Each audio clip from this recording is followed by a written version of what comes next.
Hello friends, welcome back to our channel Panghal technology. Friends, आज की इस वीडियो में हम बात करेंगे आपका जो यूएएन पोर्टल है उस पे एक इम्पोर्टेंट अपडेट ईपीएफओ की तरफ से आया है, उसके बारे में हम इस वीडियो में बात करेंगे।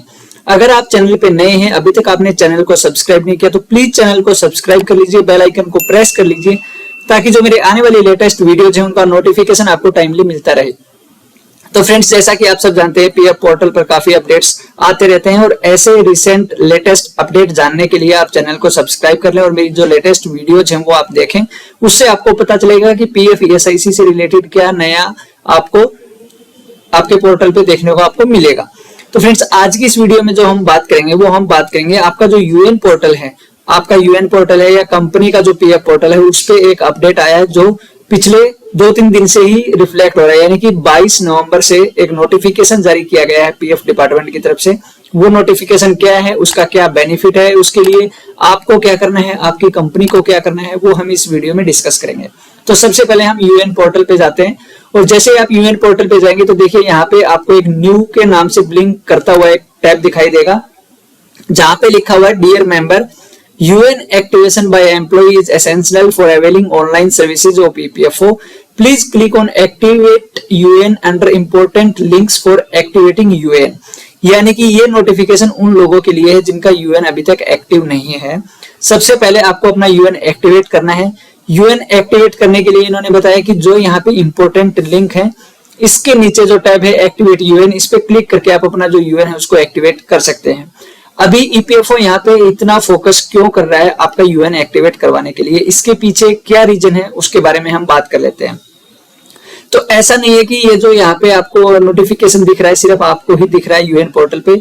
ये जैसे ही आप एम्प्लॉयर पोर्टल पे आपकी कंपनी लॉगिन करते हैं वहां पर भी एक नोटिफिकेशन दिखाई देता है और उसमें भी यही बताया गया कि जो यूएन एक्टिवेट नहीं है उनको अपना यूएन एक्टिवेट करना है ताकि जितनी भी ऑनलाइन सर्विसेज हैं उनका बेनिफिट मेंबर को और उनके डिपेंडेंट को मिले। इसके बाद हम देखेंगे कि ये जो नोटिफिकेशन जारी किया गया है पीएफ डिपार्टमेंट की तरफ से, आप देख सकते हैं इस पे जो डेट है 22/11/2024 है। और यहाँ पे एक और अपडेट मैं आपको बता देता हूँ कि पीएफ का जो हेड ऑफिस है ईपीएफओ का, उसका एड्रेस अभी चेंज हो गया है। पहले जो बीकाजी कामा पैलेस इनका हेड ऑफिस था वहां से इसको चेंज करके NBCC centre block 2 ground 4th floor east Kidwai Nagar New Delhi हो गया है। यानी कि अभी ईपीएफओ का जो हेड ऑफिस है उसका एड्रेस चेंज हो गया है।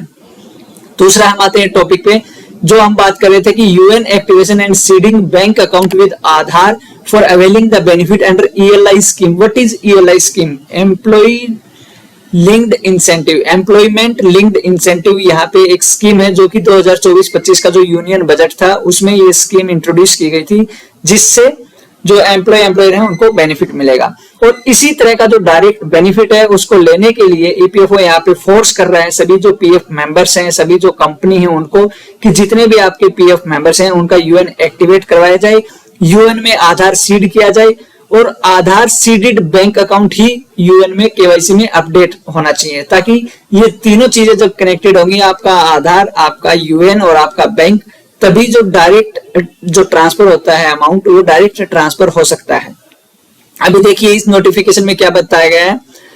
Press brief released by ministry of labour and employment through PIB on 21/11/2024, जिसमें बताया गया है कि जो 2024-25 का जो यूनियन बजट था जिसमें स्कीम लॉन्च की गई थी ईएलआई एम्प्लॉयमेंट लिंक्ड इंसेंटिव, उसके लिए आपको UN activation and Aadhaar seeding in bank account of each employer mandatory. यानी कि आपका यूएन एक्टिवेट होना और आपके बैंक अकाउंट में आपका आधार लिंक होना मैंडेटरी है। Every subscriber of EPFO is required to have an Aadhaar linked universal account number which needs to be activated by creating login on the member portal for availing a number of facilities through a single window। अब वो facilities क्या हैं, जैसे आपको view and download PF passbook, submit online claim for withdrawals, advance and transfer, update personal details and track the status of claim in real time. यानी कि आपका UN activate रहेगा तो आप पासबुक पोर्टल में लॉगिन कर पाएंगे, क्लेम स्टेटस चेक कर पाएंगे, एडवांस के लिए अप्लाई कर पाएंगे, ट्रांसफर के लिए अप्लाई कर पाएंगे, फाइनल सेटलमेंट के लिए अप्लाई कर पाएंगे। The activation process is straightforward and can be completed using an Aadhaar-based OTP one-time password by following the step given in Annexure K। यानी कि एक Annexure K है जिसमें वो प्रोसेस बताया गया है कि आपको कहां पर क्लिक करना है, क्या क्या डिटेल्स डालनी है और कैसे आपको अपना यूएन एक्टिवेट करना है। Further, for availing the benefits of any direct benefit transfer, इसको हम बोलते हैं DBT, direct benefit transfer scheme, the bank account number of the beneficiary is required to be seeded with Aadhaar. यानी कि आपका बैंक अकाउंट अगर आधार से लिंक रहेगा, आपके बैंक अकाउंट में आधार अगर सीडेड रहेगा, तो वहां पे जो एक डीबीटी है उसके थ्रू आपका पैसा डायरेक्ट ट्रांसफर हो जाता है।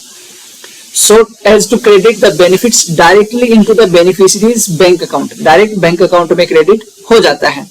अभी यहाँ पे क्या है, since the benefit under ELI scheme will be disbursed through DBT, यानी कि इस स्कीम के अंडर जो बेनिफिट मिलेगा वो डीबीटी स्कीम के अंडर मिलेगा। DBT to eligible employees employers are urged to ensure UN activation and Aadhaar seeding in bank account by 30 November 2024।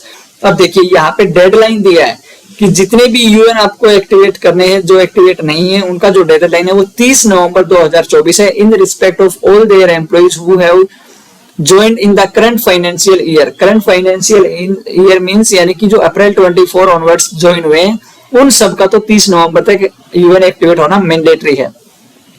The concerned EPFO office may kindly be contacted for necessary guidance in this matter if required, यानी कि आप EPFO की help ले सकते हैं अगर आपको requirement है। अब हम बात कर लेते हैं जो एनेक्सर के बारे में ऊपर बात किया गया था, उसमें क्या है, उसमें स्टेप्स बताए गए हैं कि आपको EPFO मेंबर पोर्टल पे जाना है, एक्टिवेट यूएन पे क्लिक करना है, अपना यूएन नंबर डालना है, आधार नंबर डालना है, name, date of birth and Aadhaar link mobile number डालना है। Employees should ensure their mobile number, उसमें आपका ओटीपी आएगा। Agree to Aadhaar OTP verification पे क्लिक करना है, गेट ऑथराइजेशन पिन करना है, ओटीपी डालना है और आपका एक पासवर्ड आपके पास आएगा, आपका यूएन एक्टिवेट हो जाएगा। तो बिल्कुल सिंपल स्टेप्स हैं। और आपको पता होगा जो अप्रैल 2024 से ये यहाँ पे बोल रहे हैं कि करंट फाइनेंशियल ईयर में जितने भी ज्वाइन हुए हैं उन सबको यूएन एक्टिवेट करना है, तो उसमें आपको ज्यादा प्रॉब्लम नहीं आएगी, क्योंकि यूएन तभी आपका जनरेट होता है जब आपका आधार का डिटेल यूएन में सीडेड होता है, यानी कि आपका आधार ऑलरेडी लिंक होता है या लिंक किया जाता है, तभी आपका जो यूएन है जनरेट होता है और कंपनी में लिंक होता है। सिर्फ आपको एक्टिवेट करना है, तो ज्यादा लंबा प्रोसेस नहीं है। विद इन 5 to 10 मिनट्स में आप अपना यूएन एक्टिवेट कर सकते हैं खुद से।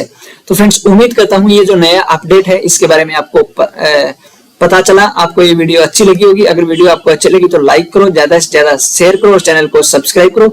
नेक्स्ट वीडियो में हम डिस्कस करेंगे जो ये ELI स्कीम बताई गई है, इसमें क्या क्या प्रोसेस है, कितनी स्टेजेस हैं और किस स्टेज पे क्या बेनिफिट मिलेगा, किसको ये बेनिफिट मिलेगा, क्यों इतना इसके लिए फोर्स किया जा रहा है कि आपको यूएन एक्टिवेट करना है, अपने बैंक अकाउंट में अपना आधार लिंक करना है। Thank you so much, friends.